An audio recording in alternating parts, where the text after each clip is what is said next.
옆에 있는 분들이 이렇게 좀 고백했으면 좋겠습니다. 올 한 해도 하나님과 하나님의 말씀을 삶의 기준으로 삼으시길 축복합니다. 라고 좀 함께 고백하면 좋겠습니다. 너무 긴가요?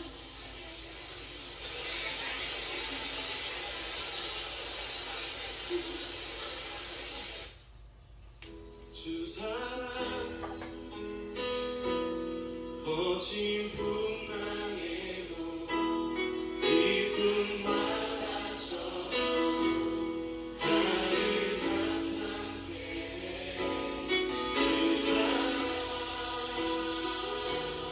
내 영혼의 반석 그 사랑 위에서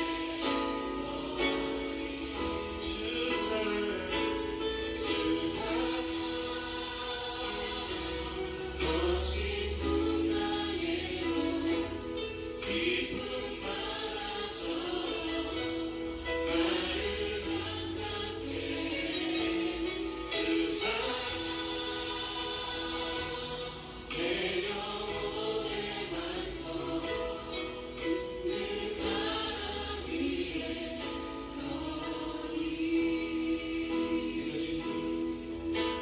주인 삶을 모든 것 내려놓고 내 주 대신 주 앞에 나가 사랑해서 모든 것 내려놓고 주님만 사랑해. 내가 주인 삶은 모든 것 내려놓고 내가 주인 삶을 모든 것 내려놓고 내 주 대신 주 앞에 나가 내 사랑에서 모든 것 내려놓고 주님만 아멘. 시간 주님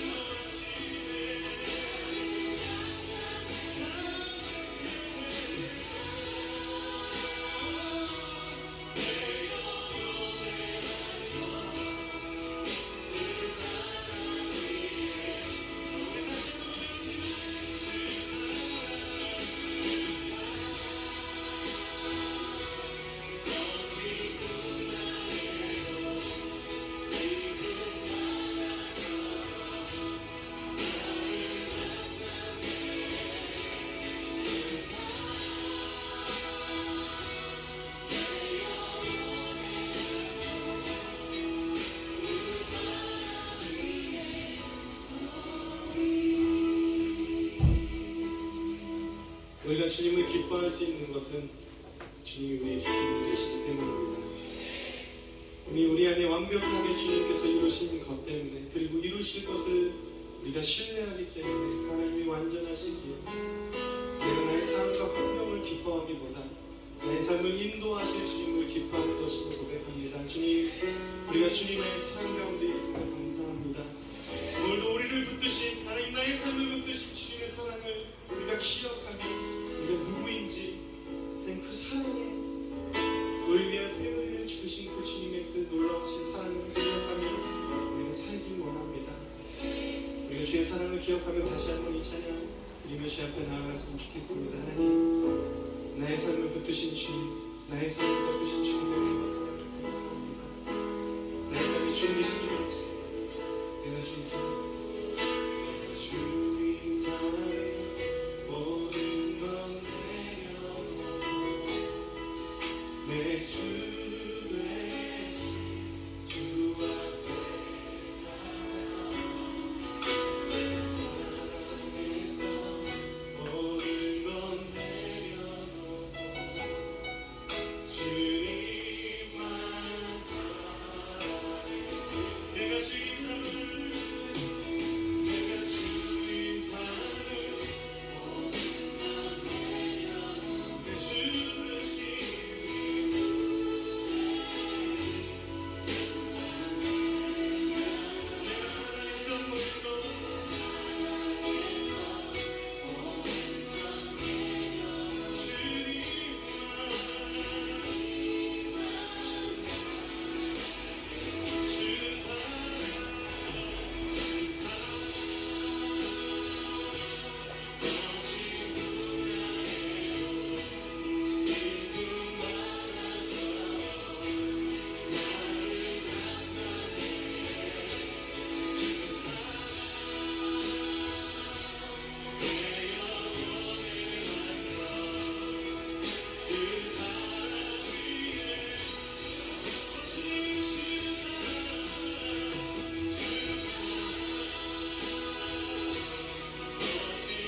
주신 주 당신만이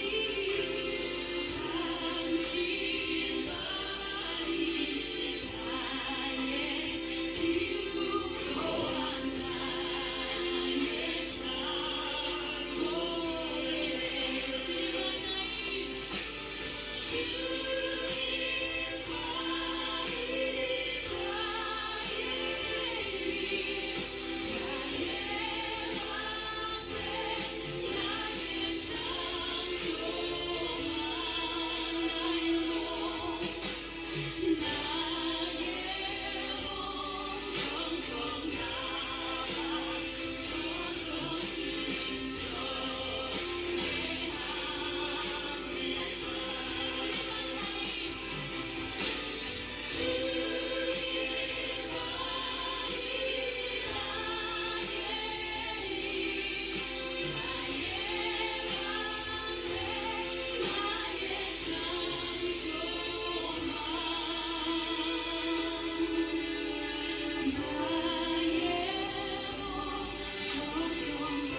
(6월 12일) 주일 예배를 시작하겠습니다.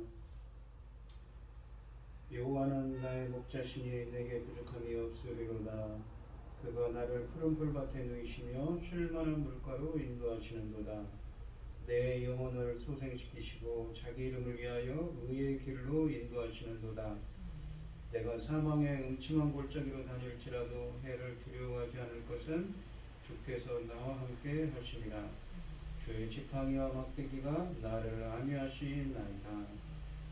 주께서 내 원수의 목전에서 내게 상을 차려주시고 기름을 내 머리에 부으셨으니 내 잔이 넘치나이다. 내 평생의 선하심과 인자하심이 반드시 나를 따르리니 내가 여호와의 집에 영원히 살리로다. 아멘. 저희들을 창세전에 특정하시고 여기까지 인도하여 주신 주님 감사를 드립니다. 오늘 예배 가운데 임재하여 주시고 이 예배가 신령과 진정으로 드려지는 예배가 되게 하여 주시옵소서. 이 모든 말씀 거룩하신 예수님 이름으로 기도드리옵나이다. 아멘. 찬송가 38장입니다. 예수 우리 왕이여 이곳에 오셔서 우리가 함께 드리는 영광을 받아주소서. 우리는 주님의 백성, 주님은 우리 왕이라. 왕이신 예수님 오셔서 좌정하사 다스리소서.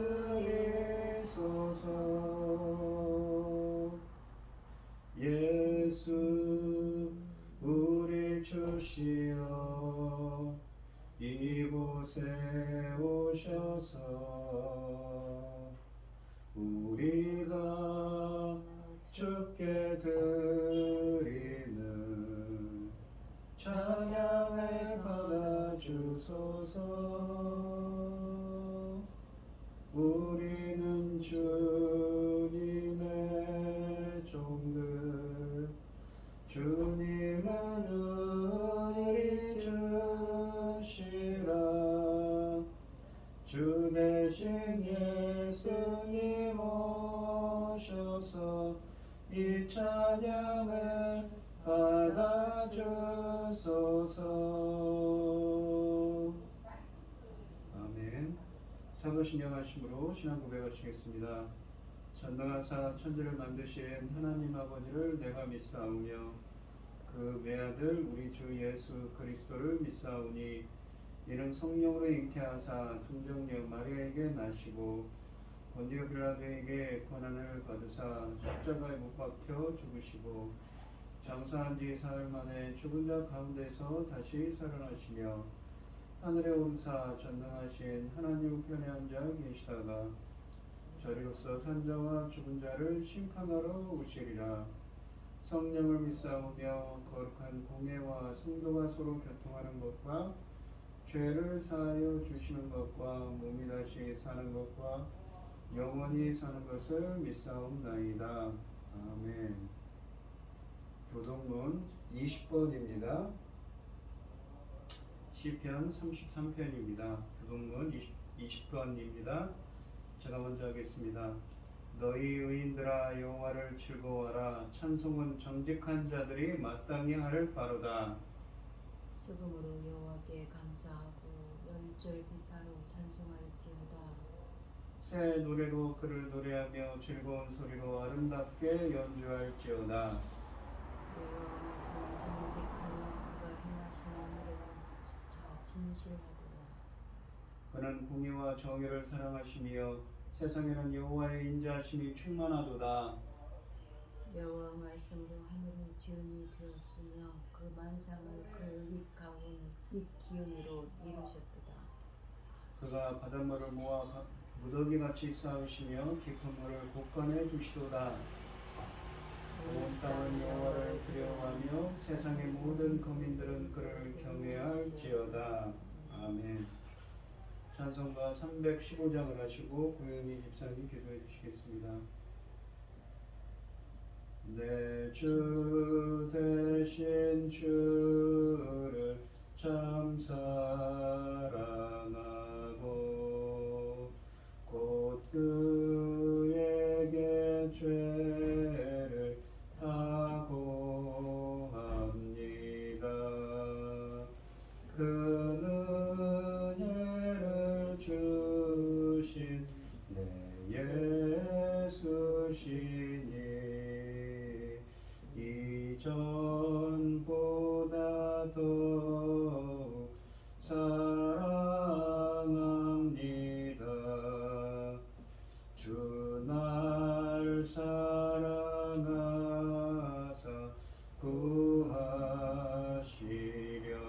구하시려고 저 십자가 고난 당하셨도다. 그가 시관 쓰신 주 배우니 이전보다 더욱 사랑합니다. 내 평생에 힘쓸 그 큰 의무는 주 예수의 덕을 늘 기림이라. 숨질 때까지 내 할 말씀은 이전보다 더욱 사랑합니다. 그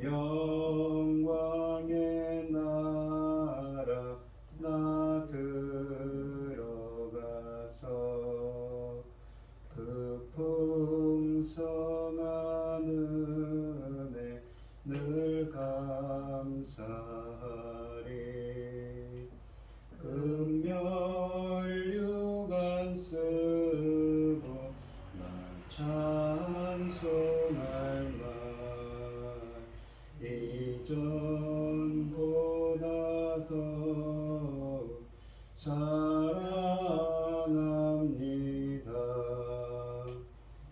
아멘. 천지를 지으신 전능하신 하나님 아버지, 부족하고 어리석은 저희를 자녀로 삼으시고 아버지의 사랑 가운데서 살게 하시니 감사드립니다. 아멘. 복잡하고 어지러운 세상에서도 이 시간 하나님께 예배드릴 수 있도록 인도하셨으니 더욱 감사를 드립니다. 저희는 어리석어서 하나님의 주님의 십자가 보혈 은혜 없이는 살아갈 수 없습니다. 주님의 은혜가 항상 저희를 주장하여 주셔서 그 은혜로 인하여 사명 감당하도록 도와주시옵소서. 이 복잡한 세상에서도 엄청난 제사장나라 사명까지 주셨사오니 아버지 하나님, 이 엄청난 크고도 귀한 사명 잘 감당하고 아버지 앞에 갈 수 있도록 도와주시옵소서. 아멘. 세상은 전쟁과 질병으로 어지러움 당하는 자들이 많습니다. 이 어려운 시대에서도 아버지 하나님 은혜 가운데 잘 견디고 하나님 앞에 갈 수 있도록 도와주시옵소서. 이 시간 말씀을 들고선 당신의 사랑하는 점 붙들어 주시옵소서. 그 말씀으로 저희는 평안과 소망을 갖고 살아갑니다. 그 말씀으로 길을 잃지 않고 잘 달려갈 수 있도록 아버지 하나님께서 도와주시옵소서.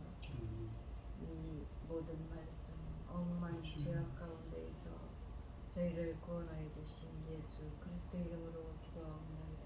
아멘. 오늘 함께 하실 하나님의 말씀은 누가복음 10장 25절로 37절입니다. 신약성경 110쪽에 있습니다. 누가복음 10장 25절로 37절입니다. 교독을 하도록 하겠습니다. 제가 먼저 읽겠습니다. 어떤 율법교사가 일어나 예수를 시험하여 이르되 선생님, 내가 무엇을 하여야 영생을 얻으리이까? 예수께서 이르시되 율법에 무엇이라 기록하였으면 네가 어떻게 읽느냐? 대답하여 이르되 내 마음을 다하며 목숨을 다하며 힘을 다하며 뜻을 다하여 주 너의 하나님을 사랑하고 또한 내 이웃을 내 자신같이 사랑하라 하였나이다. 예수께서 이르시되 네 대답이 옳도다. 이를 행하라. 그리하면 살리라 하시니 그 사람이 자기를 옳게 보이려고 예수께 여짜오되 그러면 내 이웃이 누구니까? 예수께서 대답하여 이르시되 어떤 사람이 예루살렘의 여리고로 내려가다가 강도를 만나매 강도들이 그 옷을 벗기고 때려 거의 죽은 것을 버리고 갔더라. 아침 한 제사장이 그 길로 내려가다가 그를 보고 피하여 지나가고 또 이와 같이 한 레인도 그곳에 이르러 그를 보고 피하여 지나가되 어떤 사마리아 사람은 여행하는 중 거기 이르러 그를 보고 불쌍히 여겨 가까이 가서 기름과 포도주를 그 상자에 붓고 싸매고 자기 짐승을 떼어 주먹으로 데리고 가서 돌보아 주니라. 그 이튿날 그가 주막 주인에게 데나리온 2를 내어주며 이르되 이 사람을 돌봐주라. 비용이 더 들면 내가 돌아올 때에 갚으리라 하였으니 내 생각에는 세 사람 중에 누가 강도 맞는 자가 이웃이 되겠느냐? 이르되 자비를 베푼 자니이다. 예수께서 이르시되 가서 너도 이와 같이 하라 하시니라. 아멘. 찬송가 218장입니다. 내 마음과 정성을 다하여서 주 너의 하나님을 사랑하라. 내 몸을 아끼고 사랑하듯 형제와 이웃을 사랑하라. 주께서 우리에게 명하시니 그 명령 따라서 살아가리. 널 미워 해치는 원수라도 언제나 너 그렇게 사랑하라.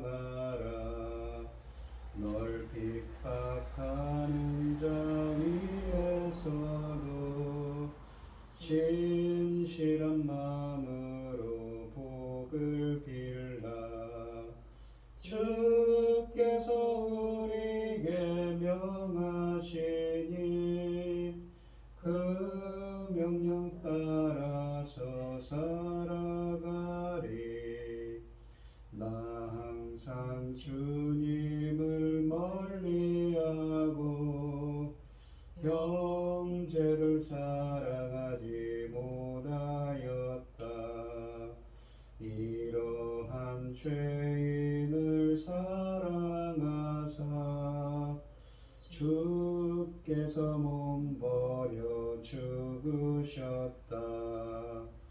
속죄의 큰 사랑 받으니모 내 생명 다 바쳐 충성하리. 아멘.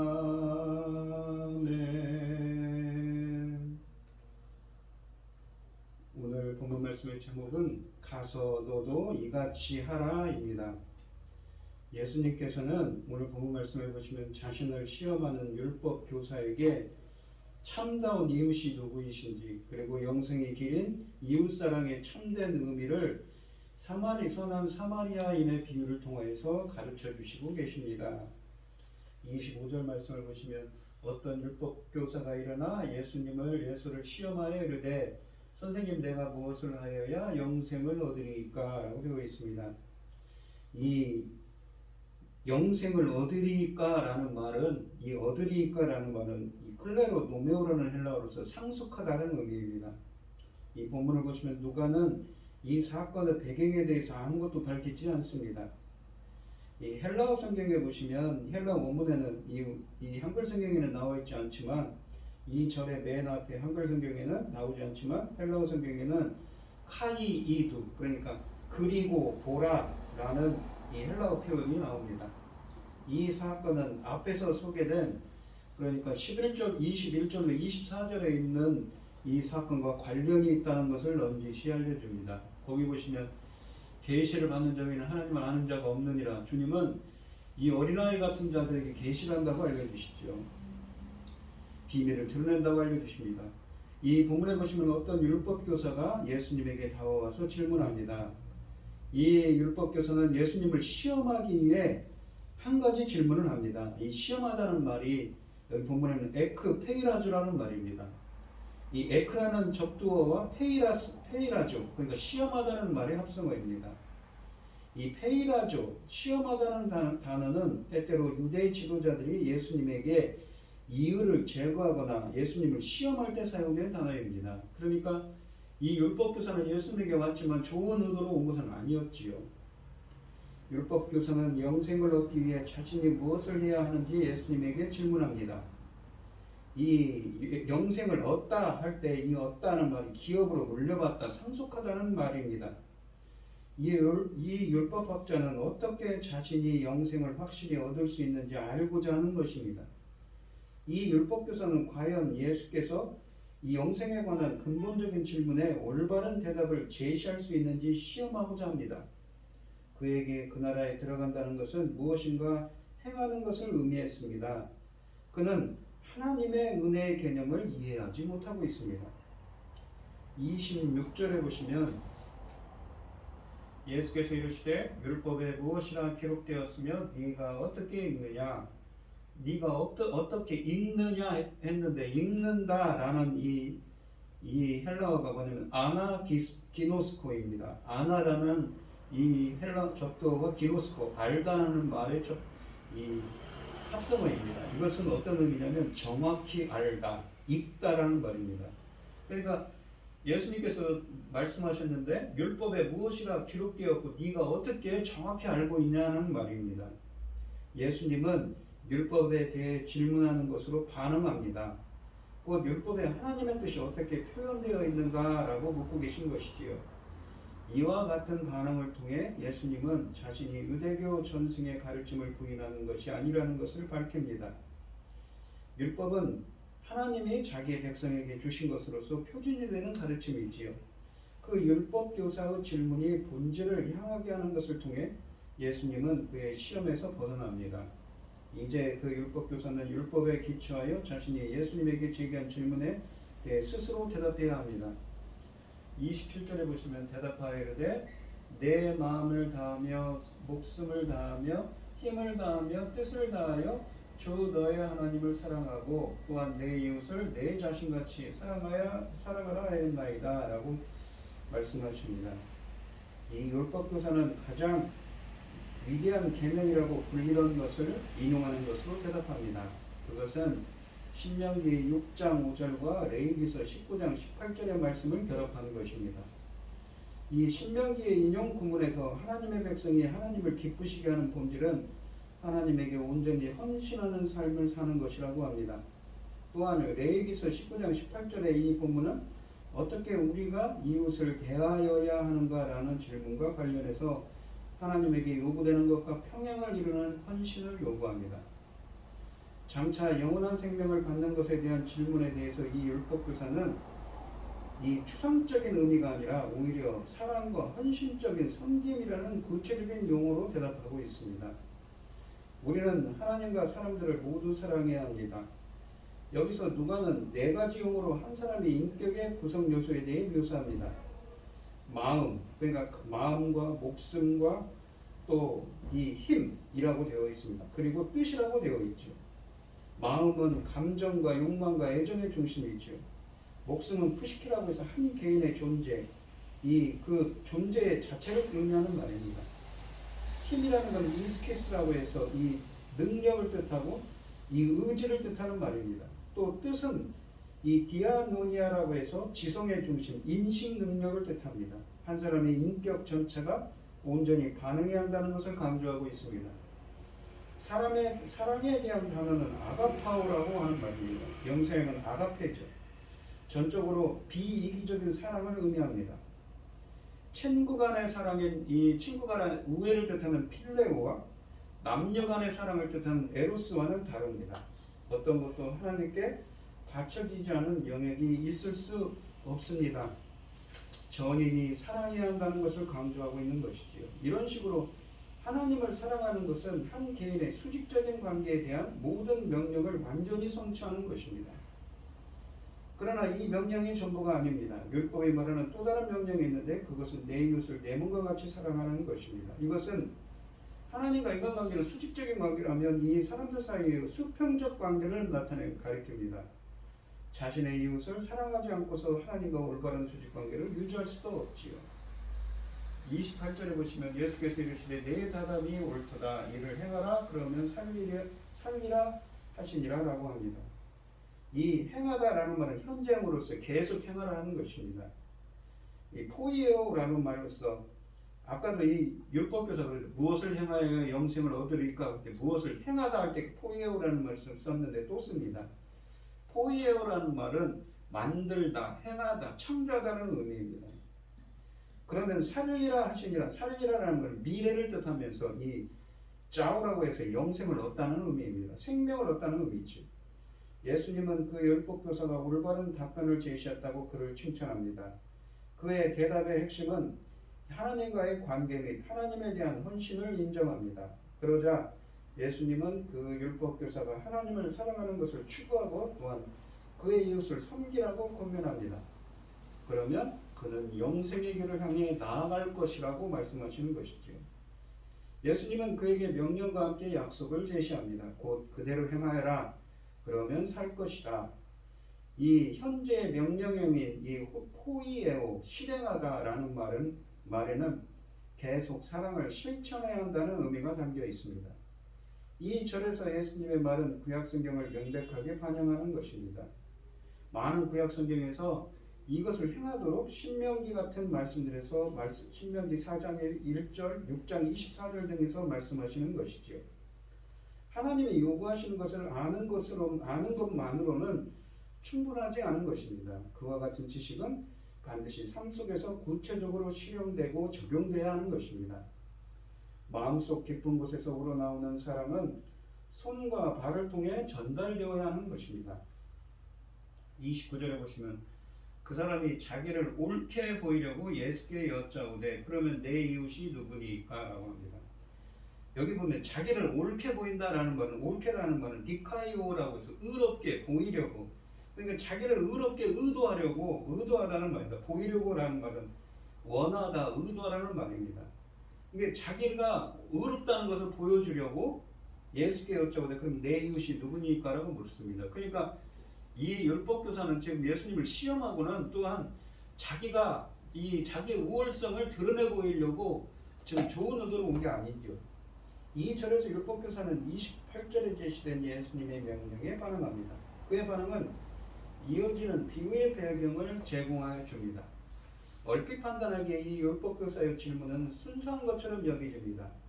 이웃을 사랑하라는 요구와 관련해서 그는 이웃의 대상이 어느 범위까지 확대되어야 하는지 분명하게 알고자 했을 것입니다. 유대교에서는 그와 같은 사랑을 실행하는 것은 오직 언약 백성에게만 국한되어야 한다고 가르쳤기 때문이지요. 따라서 그가 예수에게 이와 같은 질문을 제기하는 것은 자연스러운 것이라고 추측할 수 있을 것입니다. 하지만 이 누가의 질문은 누가의 설명은 그 율법학자의 질문을 어떻게 평가하는지 밝혀줍니다.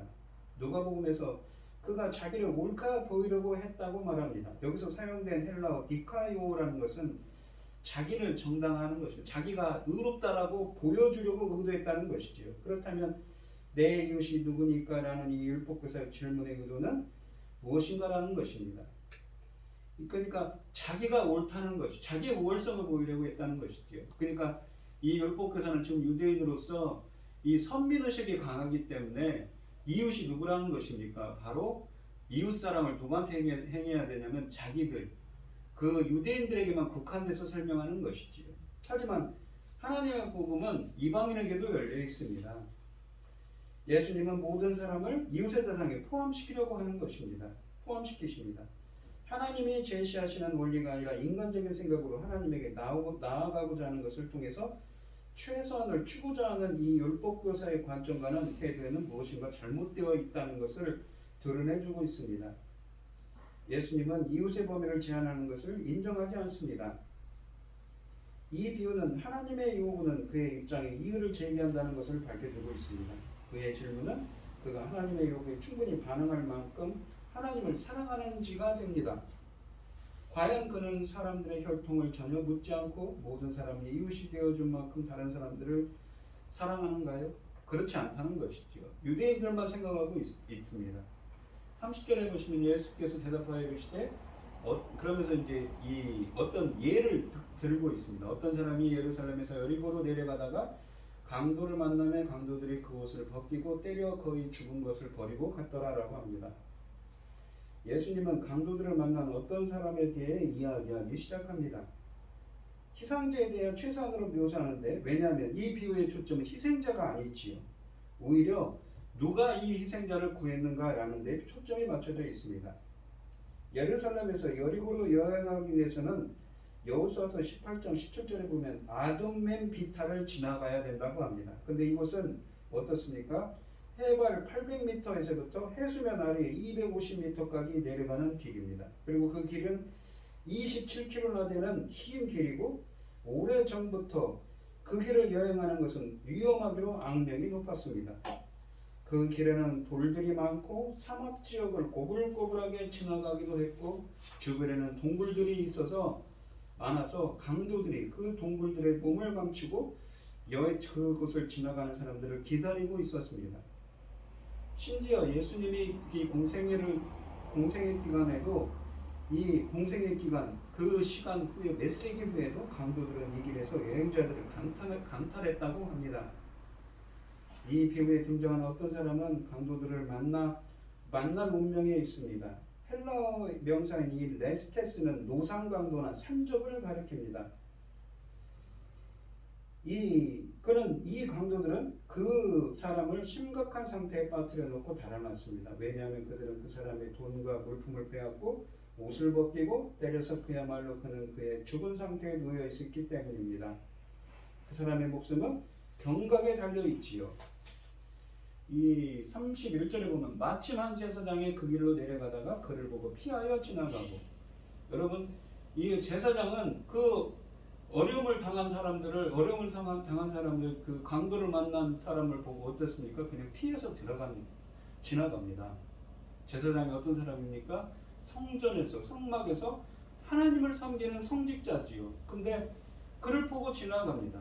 물론 이 옷이 벗겨지고 이 강도를 당해서 쓰러져 있는 사람이 죽었다고 생각하면 죽은 육체를 만지는 것은 어떻습니까? 부정하다는 율법이 있을 수도 있지만 이 사람은 지나가고 있지요. 또한 32절에 보면 또 이와 같이, 그러니까 똑같이 제사장처럼 한 레위인도 그곳에 이르러 그를 보고 피하여 지나가게. 여러분 제사장이 아론의 아들 자손들로서 제사장 그 아론의 자손들로서 레위인이지요. 근데 다른 레위인들, 다른 레위인들은 어떻습니까? 그 사람들도 또한 레위 지파로서 성전에 관련된 일을 하는 사람들입니다. 성직에 관계된 일이죠. 그러니까 이 유대교의 종교 지도자 가운데 한 사람, 곧 어떤 레위인이 두 번째로 그 길을 내려가는데 강도 만난 사람을 보자 그는 전혀 도움을 베풀지 않습니다. 마치 제사장처럼 말이죠. 레위는 레위 지파에 속한 사람입니다. 하지만 아론의 자손은 아닙니다. 레위는 성전에서 제사장이 하는 역할보다 덜 중요한 일에 책임을 지고 있었습니다. 따라서 레위인을 제사장의 보조원이라고 생각할 수도 있지요. 이 레위인의 행태가 어떠냐면 제사장하고 똑같습니다. 이와 같이 지나갔다는 표현을 씁니다. 이 이른바 모범을 보여야 할 대상에 우선적으로 포함되어 있는 사람들, 제사장과 레위인들이 도움 베풀기를 두 번이나 거절합니다. 이와 같은 일종의 묘사를 통해서 예수님은 공식적인 유대교를 전반적으로 비판하는 것입니다. 유대교의 지도층에 속한 사람으로서 그 율법교사는 이 점을 인식했을 것입니다. 그렇다면 과연 누가 이 죽어가는 사람을 사랑할 것인가요? 그래서 33절에 보시면 어떤 사마리아 사람은 여행하는 중 거기 이르러 그를 보고 불쌍히 여겼다고 합니다. 그리고 가까이 가서 기름과 포도주를 그 상처에 붓고 싸매고 자기 짐승에 태워 주막으로 데리고 가서 돌봐주니라. 35절에 보면 그 이튿날 그가 주막 주인에게 데나리온 둘을 내어주며 이르되 이 사람을 돌보아주라. 비용이 더 들면 내가 돌아올 때에 갚으리라 하였으니, 제사장과 그 하나님의 일을 한다는 제사장과 레위인은 그냥 보고 지나쳐갔지만 사마리아 사람은 그를 구하고는 주막에 맡겨놓고는 그를 돌봅니다. 비용이 더 들면 더 줄 테니까 잘 돌봐달라고 부탁까지 하지요. 이 사마리아 사람이라는 것이 중요한데, 이 사마리아 사람은 어떤 사람들이냐면 유대인들은 이 사마리아 사람들을 경멸하는 존재였습니다. 마치 짐승처럼 여겼다고 합니다. 유대인들은 자신들은 순수한 아브라함의 자손이라고 사마리아 사람들은 혼혈 족속이라고 생각해서 그들을 경멸했습니다. 사마리아인들은 이스라엘이 멸망한 후에 다른 민족들과 자폰한 북왕조 이스라엘의 유대인 출신이었기 때문입니다. 그러니까 주전 722년에 이 북이스라엘이 아수르에 멸망하면서 이방인들이 그 사마리아 땅에 들어와서 살면서 이 통혼을 통해서 무엇입니까? 자기들의 그 혈통을 잃어버렸다는 것이지요. 이 유대인들은 사마리아인들을 증오했습니다. 그래서 예수님이 이야기 속에 이 사마리아인들을 등장시켰을 때 이 말을 듣는 이 유대인들은 어떻을까? 유대인은 그가 유대인 남자를 도울 거라고 기대하지 않았을 것입니다. 유대인이 사마리아 사람들과 식사하는 것은 돼지고기를 먹는 것과 같이 부정하게 생각했다고 합니다. 그래서 그들을 멀리했다고 하죠. 예수님과 대화했던 율법교사는 이 사마리아 사람이 선한 의도와 자비로운 마음으로 강도 만난 사람의 문제를 해결해 주리라고는 전혀 기대할 수 없었을 것입니다. 그러나 예수님은 사마리아인이 이 사람을 위해 베푼 모든 선행을 정말 자세히 인용하고 묘사하고 있는 것이지요. 강도 만날 사람을 도와줄 것이라고 추측했을 그 누군가는 유대인이 추측했을 것입니다. 그래서 그 율법교사는 예수님의 비유의 초점이 성직자들을 비판하는 데 맞춰질 것이라고 예상했을 것입니다. 하지만 예수님이 들려주는 비유의 이야기에는 또다시 아무도 전혀 예상하지 못했던 방향으로 전개되어 갑니다.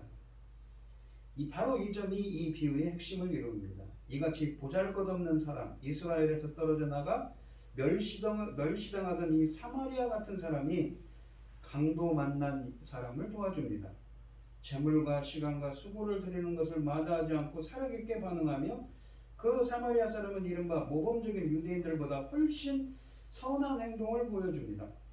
바로 이 사마리아 사람이 거의 죽은 사람을 보고 불쌍히 여겼다고 표현합니다. 바로 이것이 어떤 사람이 이웃이 되는 것의 본질인 것이죠.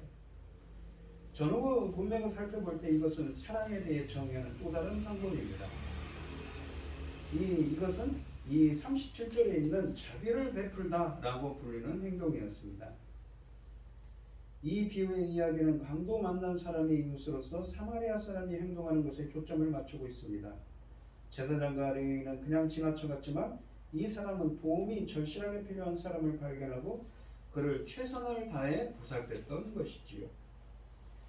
이 36절에 보시면 내 생각에는 이 세 사람 중에 누가 강도 만난 자의 이웃이 되겠느냐라고 합니다. 예수님은 그 율법교사에게 비유에 등장하는 세 사람 가운데 누가 진정한 이웃처럼 행동했는지 질문하지요. 그래서 37절에 보시면 이르되 자비를 베푼 자니이다. 예수께서 이르시되 가서 너도 이와 같이 하라 하시니라라고 말씀하십니다. 이 율법교사는 올바른 대답을 제시합니다. 하지만 그는 사마리아 사람이라고 분명하게 말할 수 없습니다. 그 대신 그는 자비를 베푼 행위에 초점을 맞춥니다. 사실상 그것은 그 사마리아 사람의 모범적인 행위의 핵심이었습니다. 예수님은 율법교사에게 가서 사마리아 사람이 보여준 것과 같이 행동하라고 권면합니다. 따라서 예수님은 이 비유에서 기독론과 같은 관련된 가르침을 강조하지 않습니다. 예수님은 이 율법교사에게 이 비유에서 자신을 발견하라고 말하지 않습니다. 오히려 예수님은 그가 이 비유에 등장하는 사마리아 사람과 같이 이웃을 잘 돌보는 사람이 되라고 명령하십니다. 그 율법교사의 대답에 대한 예수님의 반응은 단순합니다. 곧 그 율법교사는 사마리아 사람의 모범적인 행위를 본받아야 한다는 것이지요. 그래서 여기에도 포이에오라는, 그러니까 행하다, 만들다, 창조하다라는 28절에서 예수님의 가르침을 해당시켜주는 단어가 너도 이와 같이 하라 라고 할 때 그 하라가 포이에오라는 말이 또다시 써 있습니다. 예수님은 그 율법교사에게 이것을 행하면 살리라고 28절에서 말씀하셨는데 이같이 또한 하라고 말씀하시죠. 2절에서 행하라를 의미하는 헬라어 동사는 현재 명령입니다. 그래서 이것을 지속적으로 계속 행할 것을 가리킵니다. 그 사마리아 사람이 보여준 바와 같이 이 율법교사는 도움을 필요로 하는 사람들의 이웃이 되어야 합니다. 예수님의 제자는 하나님에 대한 사랑을 이웃을 사랑하는 것으로 연결시켜서 그 사랑을 구체적으로 실행해야 합니다. 이 오늘 본문 말씀을 보시면 선한 사마리아인의 비유라는 말씀이 나오는데 보시면 이 핵심이 이렇습니다. 첫째는 뭐냐면 이 이야기의 초점은 크게 두 가지입니다. 예수님의 말씀처럼 첫째 하나님 사랑, 이웃 사랑을 실천해야 영생을 상속한다는 것이지요. 그러니까 율법교사가 예수님을 시험하면서 어떻게 해야 영생을 얻으리까, 영생을 상속할 수 있습니까? 그러니까 율법에 뭐라고 적혀있냐 하시죠. 그럴 때 하나님 사랑, 이웃 사랑을 행하라고 적혀 있습니다 라고 했더니 예수님께서 이것을 가서 행하라 라고 합니다. 그랬더니 다시 반문합니다. 이 율법에서 그러면 이웃이 누구입니까? 라고 할 때 선한 사마리아인의 이 사마리아인의 행위를 통해서 그럼 이웃이 누가 되겠느냐 할 때 자비를 베푼 자입니다 라고 말을 하는 것이죠. 그러니까 이웃사랑을 그러면서 예수님께서 너도 이같이 행하라 자비를 베풀라고 또한 말씀하시죠.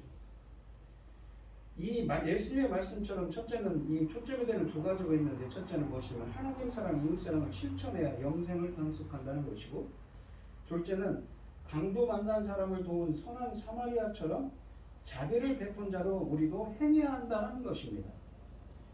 자, 첫 번째를 보시면 그렇다면 하나님을 사랑하고 이웃을 사랑하는 것은 무엇일까요?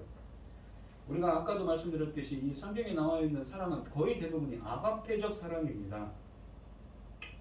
필레오라는 사랑, 친구 간의 우정을 뜻하는 말도 있고 남녀 간의 사랑을 뜻하는 에로스라는 사랑도 있습니다. 성경에 쓰인 사랑은 거의 대부분 아가페입니다. 이것은 하나님의 그 비인간 이기적인 그러한 사랑을 표현한 말입니다. 남녀 간의 사랑을 나타내는 에로스라는 말은 성경에 없습니다.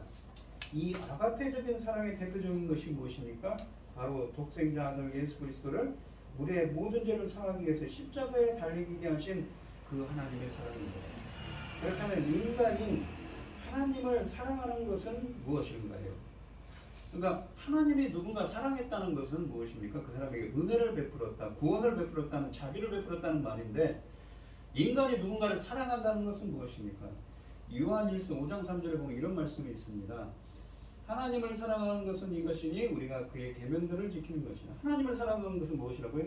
하나님의 계명을 지키는 것이라는 것이죠. 그의 계명들은 무거운 것이 아니니라라고 합니다. 신명기 30장 2절과 6절을 보시면 이런 말씀이 있었지요.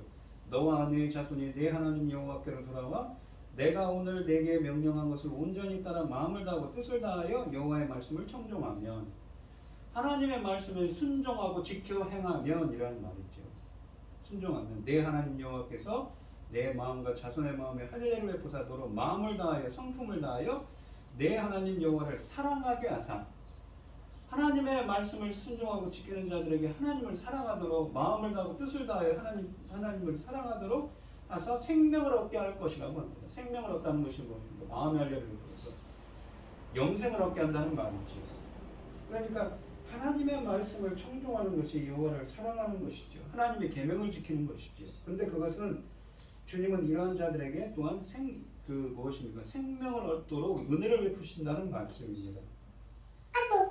이 37절 말씀을 다시 한번 보시면 이렇습니다. 이르되 자비를 베푼 자니이다. 예수께서 이르시되 가서 너도 이와 같이 하라 하시니라 라고 되어 있습니다. 여기 보시면 자비를 베풀다 라는 말입니다. 내 이웃이 누구냐 할 때 무엇입니까? 무엇이라고 하십니까? 이웃을 사랑하라고 했는데 내 이웃이 누구냐고 할 때 이웃이 누구입니까? 자비를 베푼 자라고 하죠.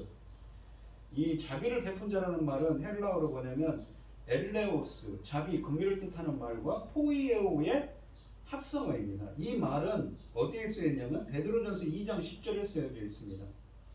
너희가 전에는 백성이 아니더니 이제는 하나님의 백성이요 전에는 긍휼을 얻지 못하였더니 이제는 긍휼을 얻은 자니라.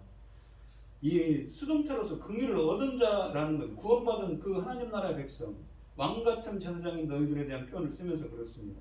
그러니까 긍휼을 베푼 자는 누구입니까? 바로 단수인 이 플래시온이라는 이웃을 뜻하는 바로 예수 그리스도를 뜻하는 말이지요. 그러니까 본문에서 이웃은 자비를 베푼 자입니다. 즉 예수 그리스도를 의미합니다. 그리고 이웃을 사랑하는 것은 무엇입니까? 자비를 베푼 자를 사랑하는 것, 곧 예수님을 사랑하는 것이지요. 하나님 사랑, 이웃 사랑은 하나님을 사랑하고 또한 예수님을 사랑하는 것입니다. 그러면 예수님을 사랑하는 것은 또한 무엇일까요?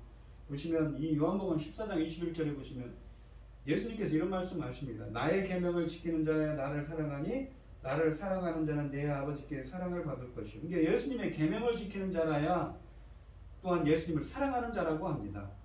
나도 그를 사랑하여 그에게 나를 나타내리라.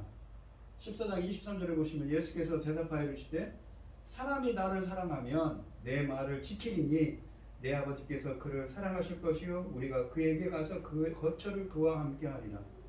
주님이 함께 한답니다. 주님이 연합한다고 하죠. 그러니까 이 예수님의 계명을 지키는 자는 어떤 사람들입니까? 이 주님과 함께하는 자입니다. 주님의 계명을 지키는 자이고 주님을 사랑하는 자는 주님의 계명을 지키는 자입니다. 이 요한일서 3장 21절 24절에 보시면 예수님의 계명을 지키는 자는 또 어떤 자냐면 주님과 그 거처를 함께하는 자, 주님과 연합한 자죠. 사랑하는 자들아 만일 우리 마음이 우리를 책망할 것이 없으면 하나님 앞에서 담대함을 얻고 무엇이든지 구하는 바를 그에게서 받나니 이는 우리가 그의 계명을 지키고 그 앞에서 기뻐하는 것을 행함이라. 그의 계명은 이것입니다. 그의 계명은 무엇입니까? 예수님의 계명이죠. 곧 그 아들 예수 그리스도의 이름을 믿고 그러니까 하나님의 계명입니다. 그가 우리에게 주신 계명대로 서로 사랑할 것이다. 그가 우리에게 주신 계명은 그는 누구입니까?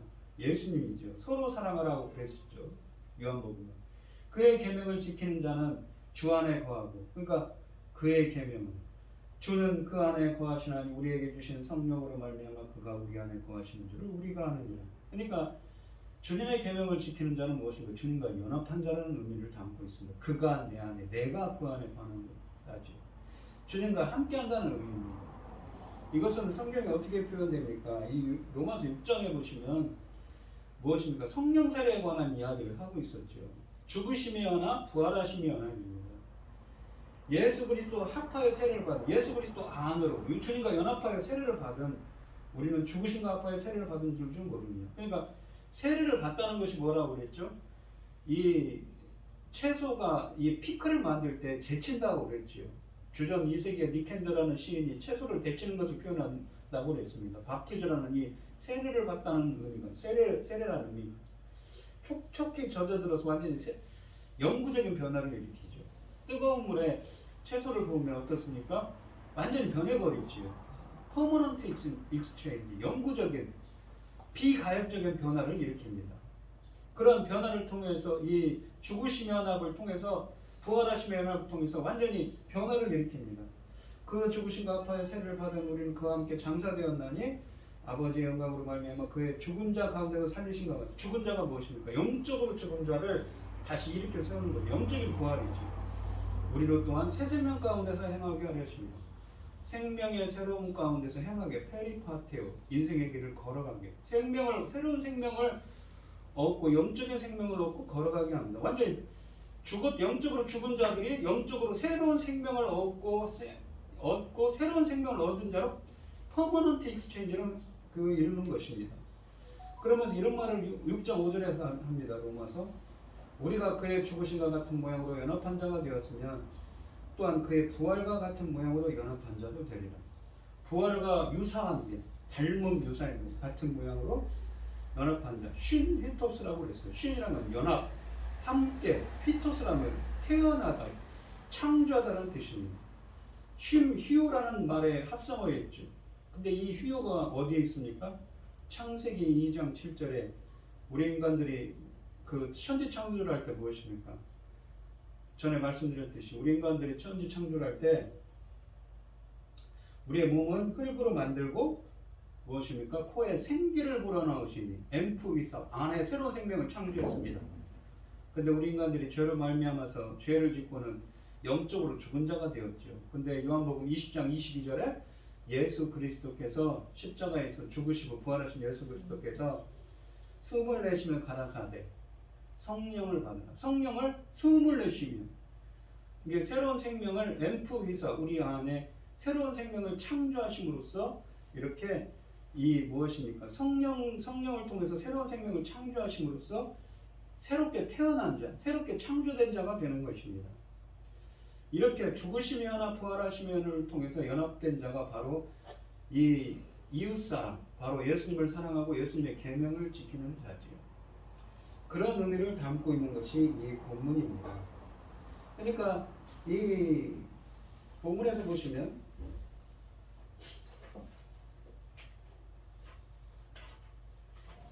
이 이웃사랑은 예수님의 계명을 지키는 것이라고 했습니다. 그것은 바로 새로운 창조, 주님과 연합하는 것이라고 그랬죠.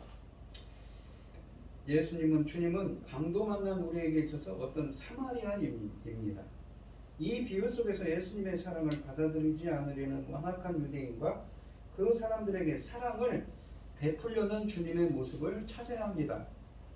강도 만난 사람이 사마리아 사람의 호의를 받아들여 강도를 얻을 수 있었던 것처럼 이 생명을 얻을 수 있었던 것처럼 예수님을 영접함으로 영생을 얻을 수 있게 됩니다. 어떤 제도나 기관이 생명을 살리지 못합니다. 오직 주님만이 살릴 수 있지요. 나의 교만한 자존심, 잘못된 신앙을 버릴 때 살아날 수 있습니다. 예수님은 사랑의 주님이십니다. 우리의 과거와 현재뿐 아니라 우리의 미래의 것까지도 책임져 주시는 분이시지요. 이렇듯 우리에게 사랑을 부어주시는 하나님을 믿고 우리의 온 마음과 목숨과 힘을 다하여 사랑하지 않을 수 있겠는가요? 예수님은 누가 강도 만난 자의 이웃이 되겠느냐고 물으심으로써 사람이 공경에 처한 사람을 만나면 그가 누구이든지 그를 구하여야 한다고 가르치고 계셨던 것입니다. 이러한 극적인 의미에서의 이웃은 바로 예수님 자신입니다. 그의 따뜻한 사랑은 죽어가는 사람들에 대한 전혀 연민의 감정을 가지고 있지 않았던 유대의 종교 지도자들과 뚜렷이 대조가 됐습니다. 이 비유에 있어서 첫째 중요한 초점은 강도 만난 사람이 누구를 만나 구원을 받았는가 하시는 것입니다. 강도 만난 사람은 영적으로 죽어가는 사람이고 유대인이고 그를 살린 사람은 유대인들이 그토록 배척을 하는 선한 사마리아인 예수님이시지요. 강도 만난 사람이 선한 사마리아인을 만나 구원을 받았듯이 영적으로 죽을 수밖에 없는 우리도 예수님을 만나야 비로소 구원을 얻을 수가 있습니다. 또한 예수님은 자기를 따르는 자들은 이 참된 이웃처럼 살아야 한다. 너도 이렇게 행하라고 말씀하시지요. 그러면서 이러한 가르침을 종결 지으셨습니다. 너도 이와 같이 하라는 말씀은 구원사에게 적극적으로 동참하라는 말씀입니다. 우리가 로마서 2장 7절에 보면 무엇인가 참고 선을 행하고 영광과 존경과 썩지 않은 영을 구하는 자에게 영생으로 하신다고 그러죠. 영생으로 미래 시제죠. 영생으로 하실 거라고 합니다. 이렇게 너희들도 선한 사마리아처럼 사람들에게 자비와 긍휼을 베푸는 자, 선을 행하는 자가 되었을 때 말입니다. 또한 요한복음 5장에 보시면 선을 행하는 자는 생명의 부활로 나오리라 하시지 않습니까? 그렇게 행하라고 주님께서는 말씀하시는 것이지요. 이렇게 구원함을 받는 사람은 자신이 구원받은 것으로 만족하지 말고 또한 이웃을 구원하는 일에 또한 동참해야 한다는 것입니다. 우리는 강도 만난 이웃의 생명을 구원하는 일에 적극적으로 동참하는 그리스도인이 되어야겠죠. 우리는 이렇게 우리도 자비와 긍휼을 베푸는 자, 선을 행하는 자가 되어야 한다고 말씀하고 계신 것입니다. 오늘 말씀을 보시면 예수님께서는 이 한 율법교사의 이 시험을 하는 말씀으로 묻지만 주님께서는 그것을 갖다가 다시 대질문을 하시면서 반응하시면서 선한 사마리아인의 비유를 말씀하십니다. 이 어떻게 해야 율법을 얻느냐는 이 율법교사의 이 시험을 하는 듯한 말씀에 예수님은 말씀하시죠. 율법에 뭐라고 적혀 있느냐? 그랬더니 하나님을 사랑하고 이웃을 사랑하는 것입니다. 라고 했더니 너도 가서 이것을 행하라. 그러면 살리라. 영생을 얻을 거라고 합니다. 그랬더니 이 율법교사가 다시 질문을 합니다. 그러면 이웃이 누구입니까? 그럴 때 선한 사마리아인의 비유를 말씀하시지요. 유대인들이 정말 그 개, 돼지 취급하는, 짐승 취급하는 사마리아 사람인데 그렇게 부정하게 생각하는 사람들이 그렇게 자비를 베풀었다. 니들이 그렇게 생각하는 예수님이 바로 선한 사마리아인 같은 자비를 베풀 수 있는 자, 긍휼을 베푸는 자지요. 구원을 베풀 수 있는 자입니다. 그 이웃을 사랑하는 것, 이웃이 누구냐? 바로 선한 사마리아인을 사랑하는 것, 긍휼을 베푼 자를 사랑하는 자입니다. 사랑하는 것입니다. 그런데 그것은 무엇입니까? 바로 예수님의 계명을 지키는 것이 예수님을 사랑하는 것이고, 또한 그 예수님을 사랑하는 것은 무엇입니까? 예수님의 계명을 지키는 것은 무엇입니까? 주님과 연합한다는 개념이었죠. 요한 1서 요한 2서 말씀을 통해서 말입니다. 그것은 주님과 연합하는 것이고 새로운 창조된 자입니다. 그렇게 된 자가 예수 그리스도의 은혜로 말미암아 그렇게 된 자가 바로 하나님 사랑, 이웃 사랑을 이룩한 자입니다. 그러면서 예수님께서는 너도 긍휼을 베푼 자입니다 라고 할 때 예수님께서 너도 이같이 행하라 라고 합니다. 너희들도 이 선한 사마리아인처럼 선을 행하라고 말씀하시죠. 우리들도 정말 이 선한 사마리아인처럼 이 선을 행하고 참고 선을 행하고 영광과 존귀함과 썩지 아니함을 구해서 요한복음 5장 24절에 있는 말씀처럼 선을 행하는 자는 생명의 부활로 나오리라 하는 말씀처럼 예수님의 말씀을 가슴에 새기고 그러한 말씀들이 우리에게 이루어지도록 이렇게 주님의 말씀을 가슴에 새기고 나아갈 수 있는 여러분들이 되시고 이러한 은혜가 함께하는 우리 성도님들이 되시기를 축원드리겠습니다. 기도하겠습니다. 하나님 아버지 감사합니다. 하나님의 은혜가 없으면 우리는 이 자리에 있을 수가 없습니다. 주님 말씀처럼 우리들도 자비와 긍휼을 베푸는 자, 선을 행하는 자가 되게 하여 주시옵시고 하나님 사랑, 이웃 사랑을 행하는 자, 주님의 계명을 지키는 자, 주님과 연합한 자, 주님의 재창조를 이루는 자, 그 아가페적인 사랑을 이룰 수 있는 자가 재창조가 되어서 새롭게 창조된 새로운 생명을 받은 자로 새롭게 창조되는 은혜를 허락하여 주시옵소서.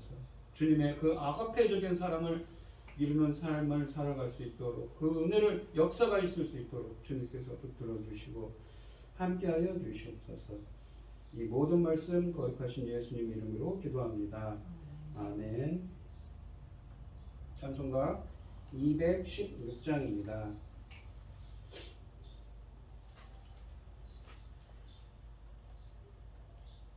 성자의 귀한 문 날 위하여 버리신 그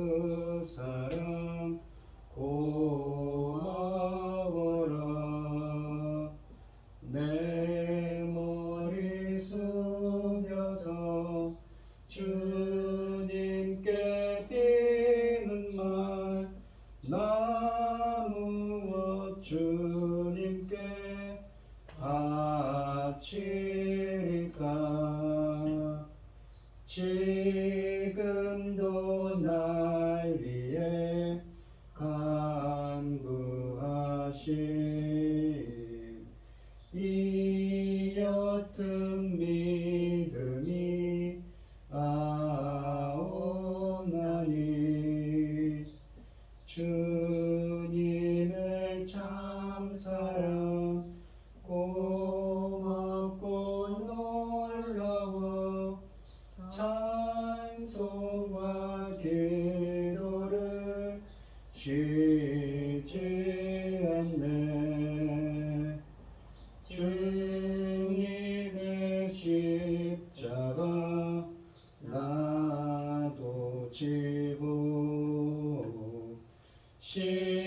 신실한 믿음과 마음으로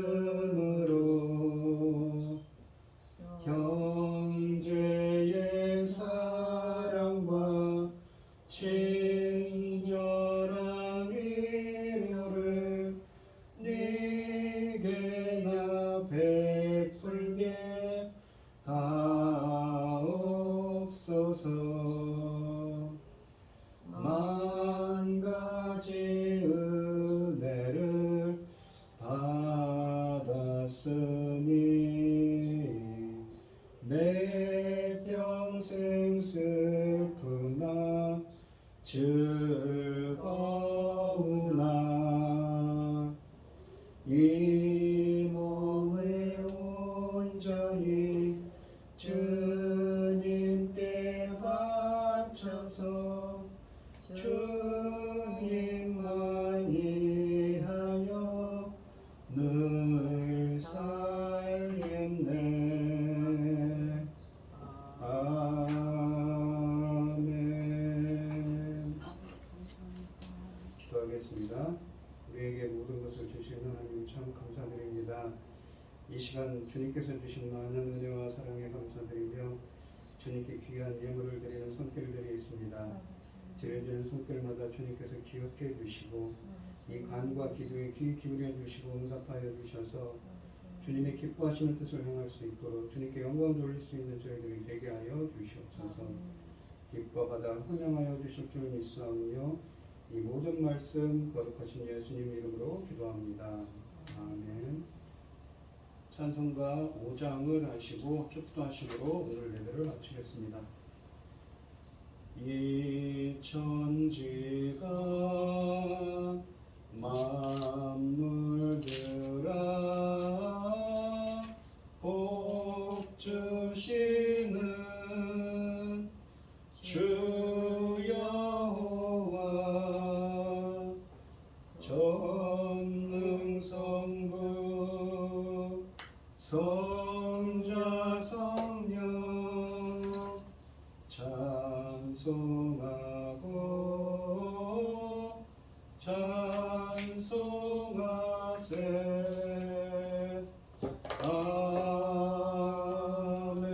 아멘.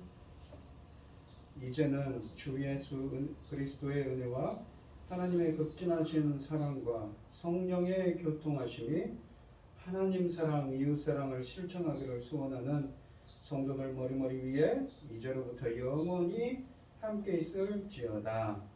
아멘.